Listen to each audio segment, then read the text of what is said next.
वंदे मातरम। आप सभी का नेटवर्क 10 के खास कार्यक्रम सत्ता का टेम्परेचर में बहुत स्वागत है। मैं हूं आपके साथ दीपिका सिंह। एनसीआर में यात्री वाहनों में अब अतिरिक्त कर नहीं लगेगा। यूपी से दिल्ली, हरियाणा, राजस्थान के यात्री वाहन बे रोक टोक अब आ जा सकेंगे। दिल्ली, हरियाणा, यूपी और राजस्थान राज्यों के बीच हुए करार से यात्रियों को फायदा मिलेगा। आज इसी पर हमारी खास चर्चा रहेगी। हालांकि अगर इस फैसले की बात की जाए तो यात्रियों को इस कदर फायदा मिलेगा। दरअसल अब जब कर दूसरे राज्यों के वाहनों को नहीं देना पड़ेगा तो जाहिर सी बात है यहाँ यातायात भी सुगम होगा, दूसरी तरफ किराया भी कम हो जाएगा। ऐसे में एक बड़े फैसले के तौर पर इसे देखा जा सकता है। आपको बताएं कि दिल्ली, हरियाणा, राजस्थान के यात्री वाहन अब बे रोक टोक आ जा सकेंगे। यात्रियों के लिए बहुत बड़ी राहत है। दरअसल जो महंगाई की बात लगातार कही जा रही थी कि अब तो वाहनों का किराया भी बढ़ गया है, अब ऐसे में कहीं ना कहीं उस महंगाई पर भी रोक इससे लग जाएगी। अब जो अतिरिक्त किराया लोगों को देना पड़ता था, यात्रियों को देना पड़ता था, वो उन्हें नहीं देना पड़ेगा। ये उम्मीद है कि अब यात्री किराया भी सस्ता हो जाएगा। तो अब दिल्ली, हरियाणा, यूपी और राजस्थान राज्यों के बीच करार से यात्रियों को फायदा मिलेगा। बेशक निर्बाध आवाजाही के लिए समझौता होने से एक बड़ी राहत यात्रियों के लिए इसे कहा जा सकता है। राज्यों के खजाने में आपको बता दें कि इससे काफी कमी भी आएगी, लेकिन यातायात भी इससे सुगम होगा। हालांकि इसका भुगतान जो खजाने में कमी आएगी सरकारों को ही करना होगा, लेकिन क्योंकि यातायात को सुगम बनाना है, सुरक्षित बनाना है, बेहतर बनाना है, तो फिर इस फैसले को लेना जरूरी था। तो आपको बता दें कि राज्यों को करीब करीब 100 करोड़ का इसका नुकसान होगा इस फैसले से। लेकिन यात्रा को देखते हुए, यात्रा की सुगमता को देखते हुए यूपी सरकार की तरफ से यह फैसला, अब दिल्ली, हरियाणा, यूपी और राजस्थान राज्यों के बीच करार के बाद यात्रियों को एक बड़ी राहत इससे मिलने वाली है।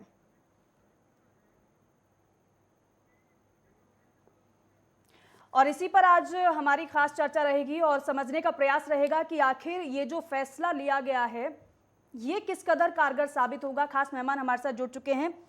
दिलीप यशवर्धन हैं, वरिष्ठ पत्रकार हैं, हमारे साथ जुड़ चुके हैं। पंकज अनेजा हैं, ट्रांसपोर्ट उपाध्यक्ष हैं, हमारे साथ जुड़ चुके हैं। साथ ही साथ मेरे सहयोगी विवेक दीक्षित भी हमारे साथ जुड़ चुके हैं। विवेक, अब ये इसे बड़ा फैसला कहा जा सकता है, लेकिन ऐसे में जो खजाने में कमी आएगी उसकी भरपाई भी फिर सरकार को करनी होगी।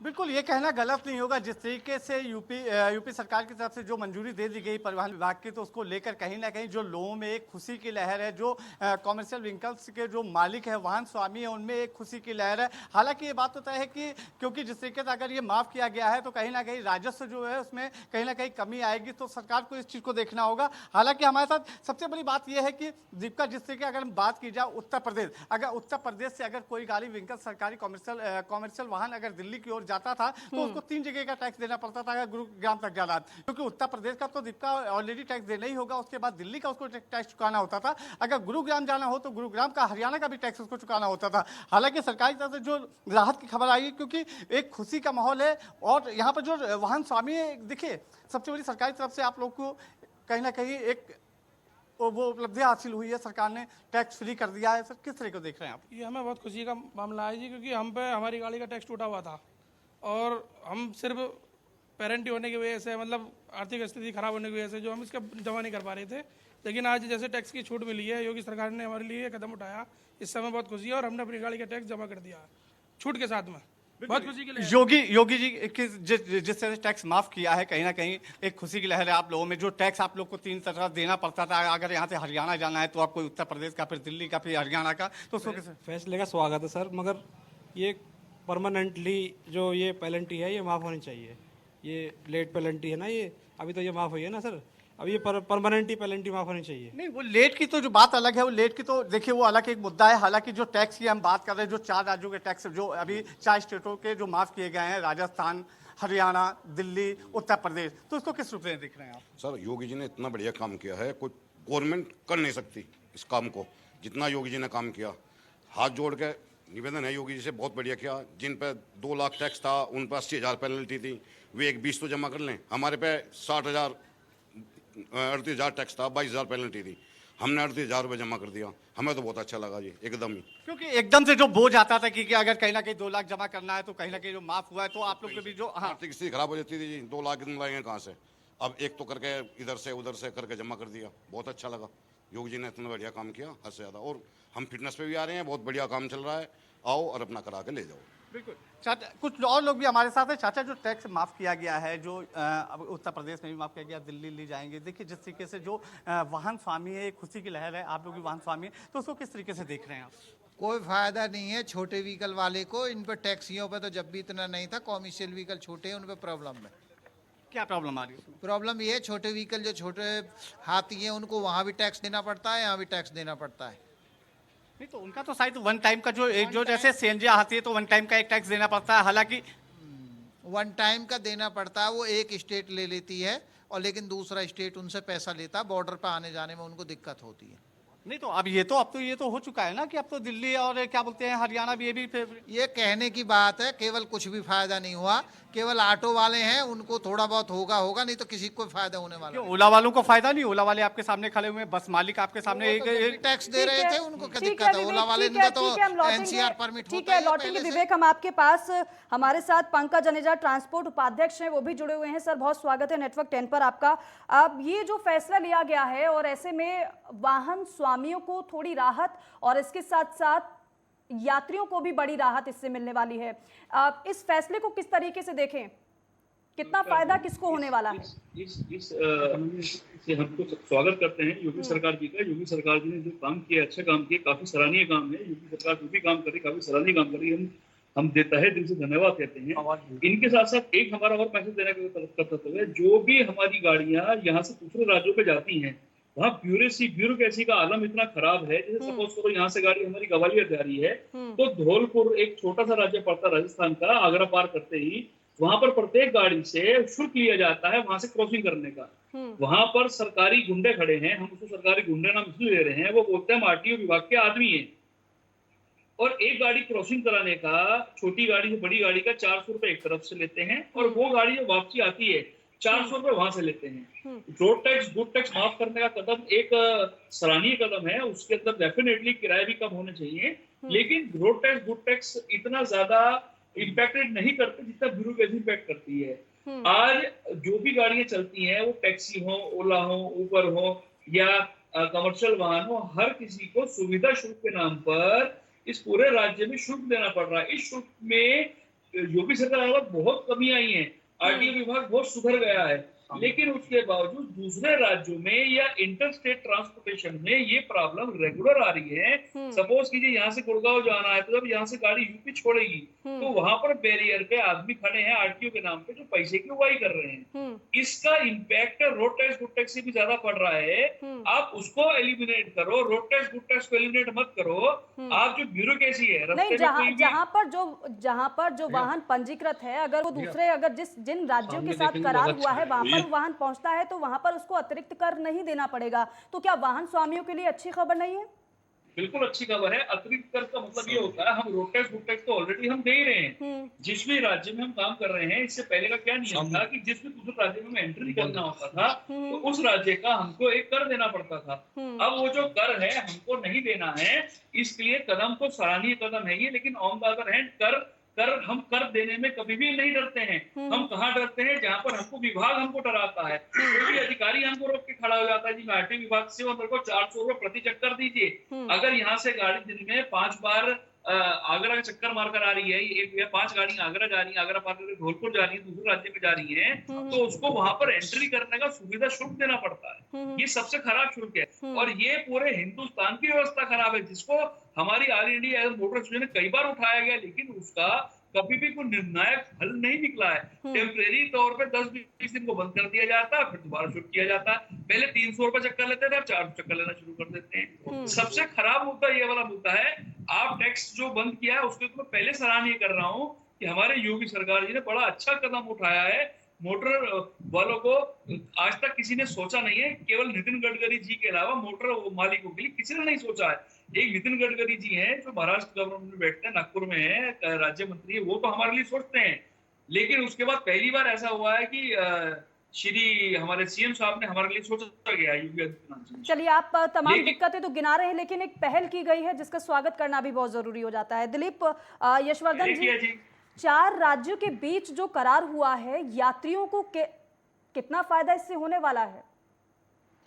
दीपिका जी, डेफिनेटली फ़ायदा थोड़ा बहुत तो ज़रूर होगा, बशर्ते कि किराए में कमी करी जाए। देखिए, 2 चीज़ों पर मेनली ये एग्रीमेंट किया गया है, एक जो स्टेट ट्रांसपोर्ट की बसें और एक जो स्कूल की बसें हैं। तो स्टेट ट्रांसपोर्ट तो इस तरीके से सरकार का ही एक दूसरा पॉकेट है, पैसा वहाँ से बच रहा है, दूसरे में जा रहा था, वहाँ से निकल रहा था, दूसरे में जा रहा था, वो नहीं आएगा।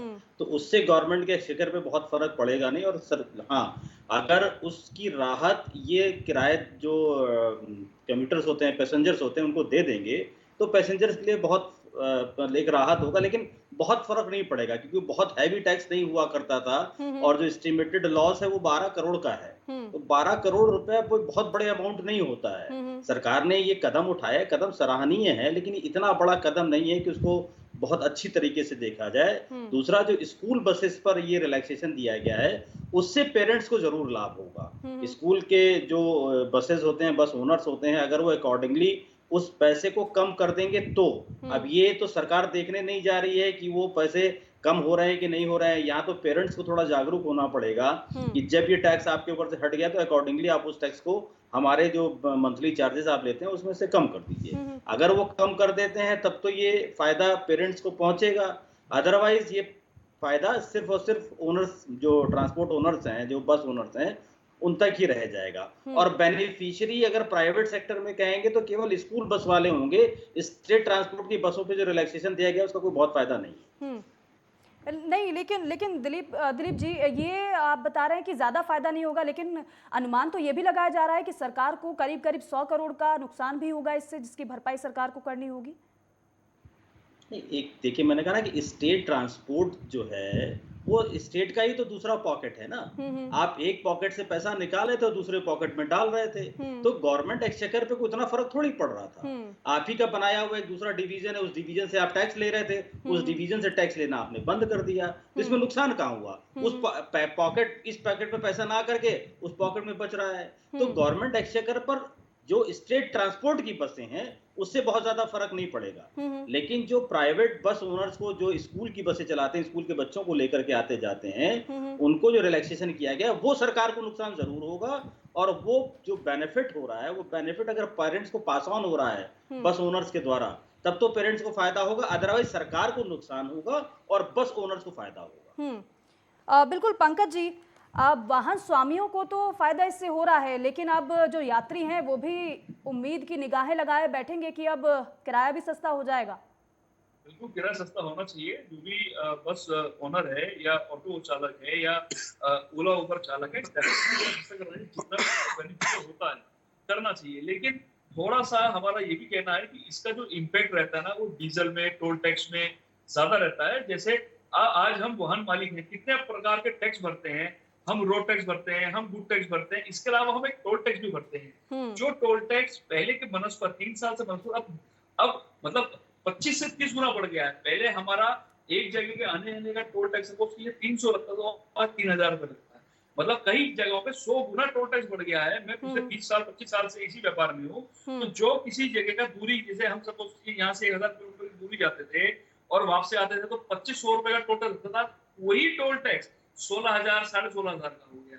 रोड टैक्स, गुड टैक्स तो बड़ा ही बड़ा है, साथ में टोल टैक्स भी बड़ा है। तो केंद्र सरकार ने या प्रदेश सरकार ने कई तरह के टैक्स ऐसे इंपोर्ट कर रहे दिए हैं जो कि मोटर मालिक के लिए बिल्कुल ही विपरीत दिशा में काम कर रहे हैं। उसके अलावा जो हमारे कुछ बस चालक हैं, हमारे भाई हैं, वो रुपए कमाने के लालच में रास्ते में दूसरा माल भी भर लेते हैं। जैसे जो गुड ट्रांसपोर्टेशन की कमर्शियल व्हीकल्स अलग हैं, लेकिन आजकल हमारे प्रदेश में ये देखा गया है कि बस वाले भी माल लेकर जा रहे हैं, जो कि जिनके ना तो जीएसटी में रजिस्ट्रेशन होते हैं, और बस वालों का तो ई-वे बिल भी नहीं बन सकता। लेकिन कई बार देखा गया है कि बस वाले इस माल को, जो कमर्शियल व्हीकल को लेना चाहिए, वो लेकर। तो इस विषय में भी जो सरकार ने कदम उठाया काफी सराहनीय है, हम स्वागत करते हैं, लेकिन बहुत ज्यादा इम्पैक्ट नहीं पड़ने लगा है लोकल जनता को। इसका इम्पैक्ट या तो बस वाहनों को पड़ेगा, उनके ओनर्स को पड़ेगा। आप देख लीजिएगा, इसके अंदर कोई भी जनरल पब्लिक को राहत मिलने की नहीं है। ठीक है, विवेक दीक्षित मेरे सहयोगी हमारे साथ बने हुए हैं। विवेक, दोनों मेहमानों को आप भी सुन रहे हैं, वो ये कह रहे हैं कि फैसला तो अच्छा है, स्वागत योग्य है, लेकिन यात्रियों को इससे कुछ खास फायदा नहीं मिलेगा। कैसी चर्चाएं चल रही हैं लोगों के बीच में इसको लेकर?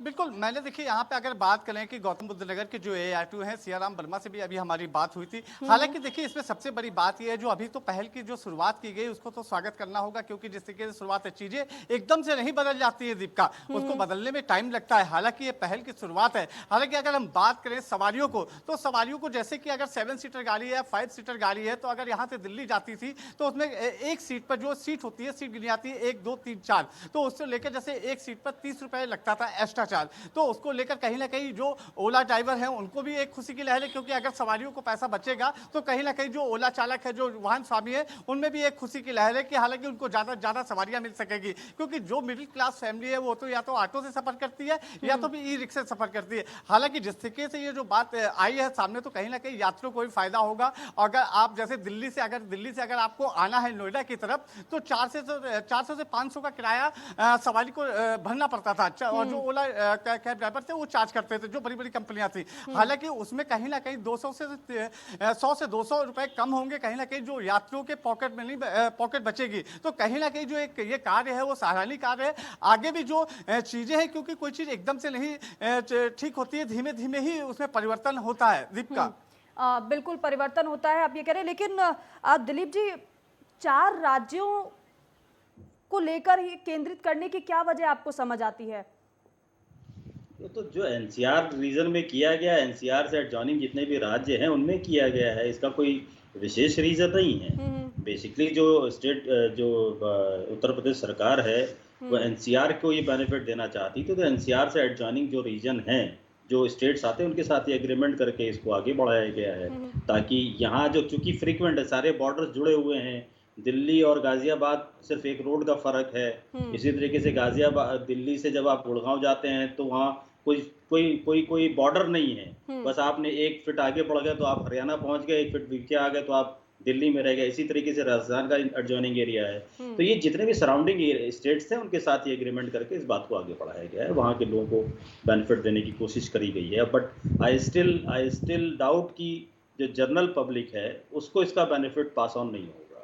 नहीं, तो फिर सरकारों को इससे फायदा होगा, और अगर सरकारों को नहीं होगा, जो बस ओनर्स हैं उनको फायदा होगा, और सरकार को नुकसान होगा जो प्राइवेट वाहन पे इन्होंने ये टैक्स रिलीफ दिया है, वो सरकार का नुकसान है। ठीक है पंकज जी, वाहन स्वामियों को फायदा, लेकिन यात्रियों को कुछ खास फायदा नहीं होगा। ऐसे में अगर यात्रियों को फायदा पहुंचाना है तो आगे का प्रोसेस क्या कुछ रहता है? हाँ बिल्कुल, ये आपने बिल्कुल अच्छी बात करी। अगर जनरल यात्रियों को फायदा पहुंचाना है, हमारा ये निवेदन है कि हमारे पास केवल एक टैक्स इंपोर्ट किया जाए, या हमारे को रोड टैक्स गुड टैक्स दिया जाए तो टोल टैक्स में छूट दी जाए, और टोल टैक्स लिया जाए तो रोड टैक्स गुड टैक्स में छूट दी जाए। अब एक हाथ से तो हम रोड टैक्स गुड टैक्स भर रहे हैं हर क्वार्टरली, 3 महीने में एक बार, और जब भी मेरा वाहन, मेरी गाड़ी किसी भी क्षेत्र में जाती है, कहीं भी दूरी पे जाती है, हर 50 किलोमीटर के बाद टोल टैक्स लग जाता है। अब मेरे से कितने प्रकार के शुल्क लिए जाएंगे? आज अगर मैं मोटर मालिक हूँ, तेल में हमारा मूल्य कब बढ़ जाता है, कब घट जाता है, हमको पता नहीं होता। हर रोज 50 पैसे करते हुए जो हमारे आज की जो यूनियन के रेट चल रहे हैं, वो पिछले 5-7 साल पुराने चल रहे हैं। जब तेल हुआ करता था 45 रुपए लीटर, आज हमारा डीजल का भाव है 90 रुपए लीटर। रेट्स हमारे सेम है जो आज से 5 से 7 साल पहले रेट थे, हमारे जो माल को ढोने के या सवारियों को ढोने के रेट से। ठीक है जी। उसके साथ साथ हमारे टोल टैक्स 20 गुना 30 गुना वृद्धि हो चुके हैं। रोड टैक्स गुड टैक्स वृद्धि, जो हमारे को कहीं ना कहीं एक ऐसी छूट देनी चाहिए, या रोड टैक्स में, गुड टैक्स में, अन्यथा टोल टैक्स में। अन्यथा हमारा एक और बहुत बड़ा मुद्दा है कि हमारी कोई भी कमर्शियल वाहन, चाहे वो टैक्सी हो, चाहे वो ट्रक हो, चाहे वो बस हो, 10 साल के बाद स्क्रैप हो जाती है। आज एक बस का चेसिस 25 से 28 लाख के बीच का आता है, जो कि डेप्रिसिएशन वैल्यू 2,80,000 रुपए पर ईयर निकल के आती है। एक बस इतना रुपया नहीं कमा पाती अपने 10 साल के पूरे कार्यकाल में कि उस पे हम बेनिफिट ले पाए। तो अगर यात्री को बेनिफिट देना है, जनरल पब्लिक को बेनिफिट देना है, तो इसके अंदर हमको जीएसटी में छूट देनी चाहिए। 10 साल जो जितने भी हम पुराने वाहन सरेंडर करें सरकार को, जो कागज सरेंडर करें, बस को स्क्रैप करें, उसमें जीएसटी राइट अप होना चाहिए, जो कि दिल्ली एनसीआर की नई पॉलिसी एनजीटी की आई। 10 साल के बाद हम वहां दिल्ली में नहीं चल, मतलब दिल्ली के एनसीआर में नहीं चला सकते हैं। अन्यथा हमको रोड टैक्स, गुड टैक्स में पूर्ण रूप से छूट मिलनी चाहिए। अन्यथा हम कमर्शियलाइज वालों को टोल टैक्स में कुछ ना कुछ राहत मिलनी चाहिए, क्योंकि हमको तो सबसे ज्यादा टोल यूज ही कमर्शियल करता है, प्राइवेट वहां को टोल ही ना यूज करता है। तो एक बार गया गया, नहीं गया नहीं गया। हमारी गाड़ी वो तो हर बार रोड पे रहना। हमारी एक साल में एक गाड़ी 2 से 2.5 लाख किलोमीटर का अंतर लेती है जी। तो इसलिए हमको टोल सबसे ज्यादा हम कमर्शियल वाले पे कर रहे हैं। चाहे वो ओला में गाड़ी चला रहे हो, चाहे वो बस में चला रहे हो, चाहे वो कमर्शियल ट्रक चला रहे हो, किसी भी वाहन को चला रहे हो, सबसे ज्यादा वाहन देने, टोल टैक्स देने वाले हम ट्रांसपोर्टर भाई हैं। हम लोग ट्रांसपोर्टर्स को रीढ़ की हड्डी देश की माना जाता है। सबसे ज्यादा बुरी कंडीशन में हम ट्रांसपोर्टर भाई इस समय बिल्कुल, यानी कि आप ये कह रहे हैं कि फैसला एक है, लेकिन अभी अनेक फैसले लेने की जरूरत है अगर यात्रियों को फायदा पहुंचाना है। बहरहाल आप सभी का बहुत बहुत शुक्रिया इस चर्चा में शामिल होने के लिए। विवेक, आपका भी बहुत शुक्रिया बातचीत करने के लिए, जानकारी देने के लिए। तो देखिए, 4 राज्यों के बीच हुए करार से यात्री वाहन के निर्बाध आवाजाही के लिए समझौता होने से यात्रियों को राहत कुछ तो मिली है। बेशक इससे राज्यों के खजाने में कुछ कमी आएगी, लेकिन यातायात भी सुगम होगा और दूसरी तरफ यात्रियों को भी थोड़ी राहत मिलेगी और वो 2 जगह टैक्स देने से भी बचेंगे। इस तरह यात्रियों से अब अतिरिक्त टैक्स नहीं लिया जा सकेगा और इससे एनसीआर में कैब की सवारी भी सस्ती होगी। इस चर्चा को यहीं विराम देते हैं। आप देखते रहिए नेटवर्क 10। जय हिंद।